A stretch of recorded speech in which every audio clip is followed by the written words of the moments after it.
Sanibonani babukeli kuzo zonke iy'ndawo. uDr Ndlovu lo okhulumayo kwelasemnambithi Edvard isigodi. Namhlanje-ke nginiphathele iwasho babukeni kuzo zonke iy'ndawo, iwasho zempilo.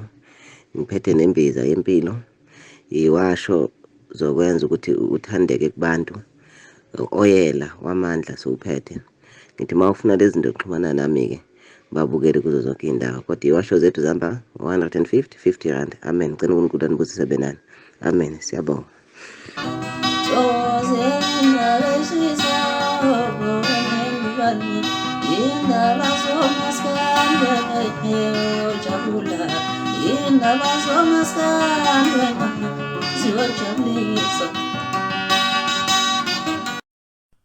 Yabona uma uyidlapha lokuzalwa uyidixa lokuzalwa dixa xi. uBrenood ngeke uzele ngobuso.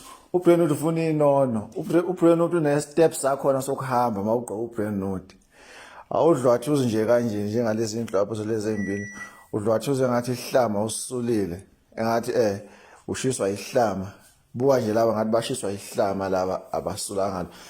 uBrenood une-step sakhona ijongo clean liyawazi uBrenood ukuthi uhamba kanjani uma ugqoka uBrenood.